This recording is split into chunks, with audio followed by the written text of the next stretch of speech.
Good morning, students. Second year accountancy.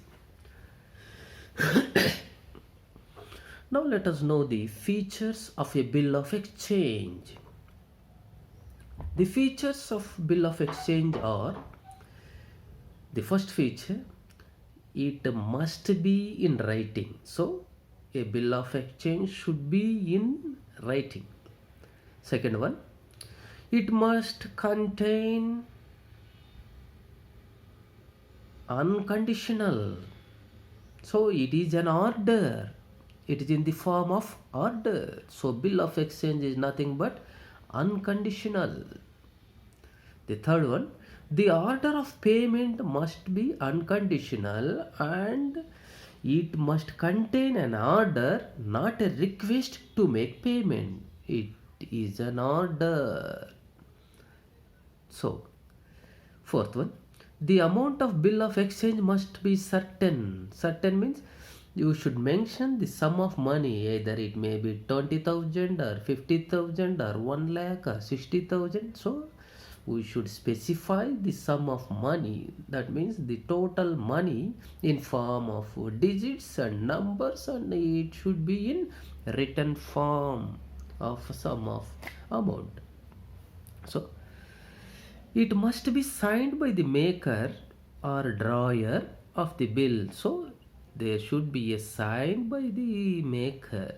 It is the another feature.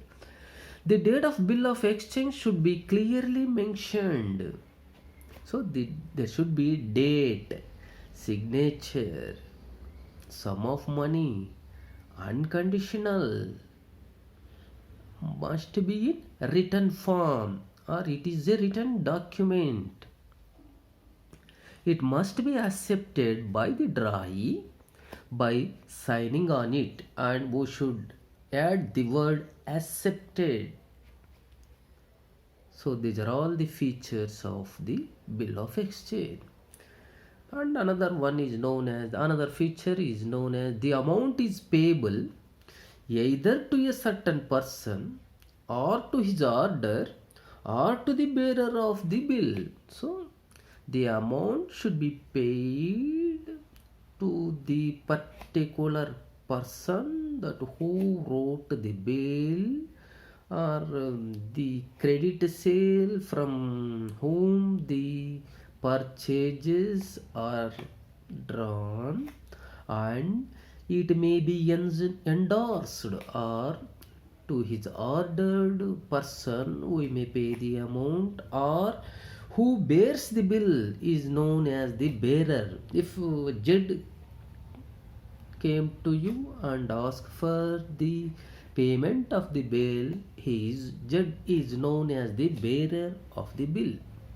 So the amount in the bill of exchange is payable either on demand or on the expiry of a fixed period.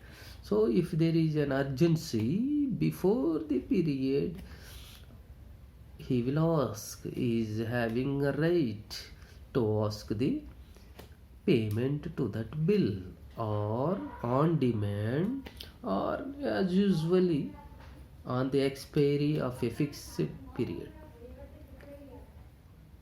It must be properly stamped as per legal requirements. So it should be in the form of stamping for legal purpose. That is the legal requirements. So parties to a bill of exchange, as we are already known as the drawer, drawee, and payee. Now let us know the specimen of a bill of exchange. It is the specimen of bill of exchange.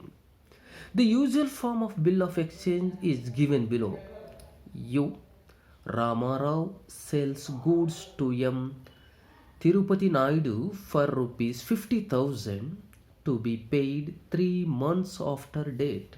So there should be the place, that is Vijayanagaram, the date 25th January 2014, there should be a date at the left corner, and the rupees should be mentioned, that is as 50,000 of cash mentioned here, and there should be a sufficient stamp page. So as per the previous above line, we came to know that 3 months after date.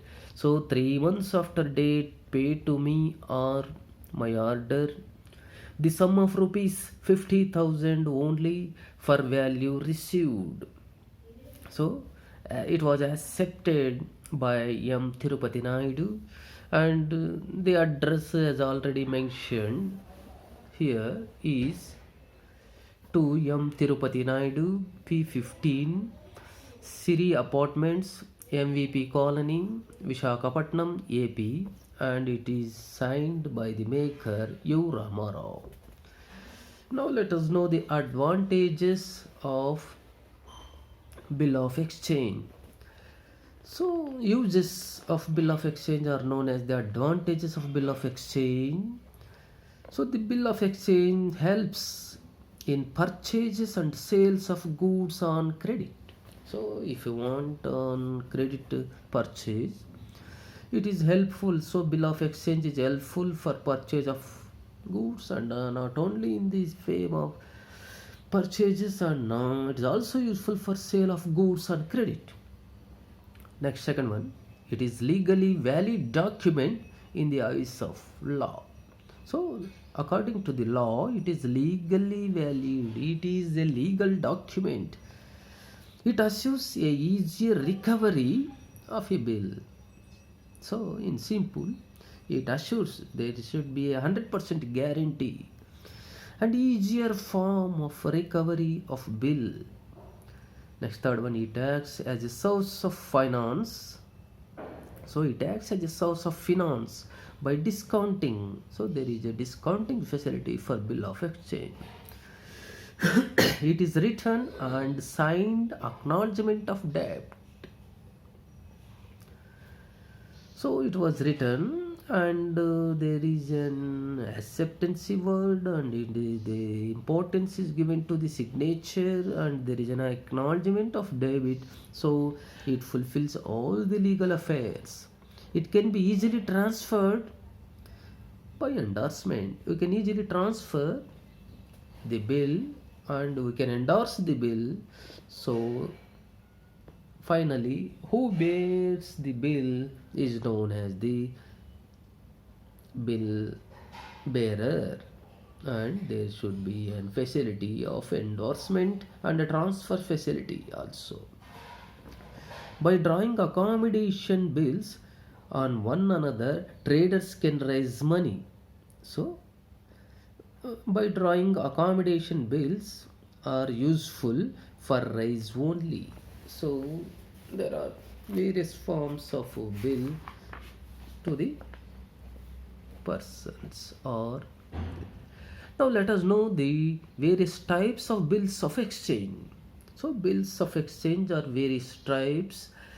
The first type is known as time and demand bills. There should be a certain time mentioning, and or on demand the bill may be paid. So the first one is known as the time and demand bills. The second one is known as a trade and accommodation bill. So trade includes everything that brings the production or raw material near the customer. It is known as a trade and accommodation bills. So inland and foreign bills, the inland bill is nothing but the within the country there is a transaction, it is known as inland. So the transaction is with another country, it is known as the foreign bill. So according to the time, demand, trade and accommodation, inland and outland, that is also known as inland and foreign bills. So the bills are of various types. Now let us know the bill example for The foreign bill, a bill which is not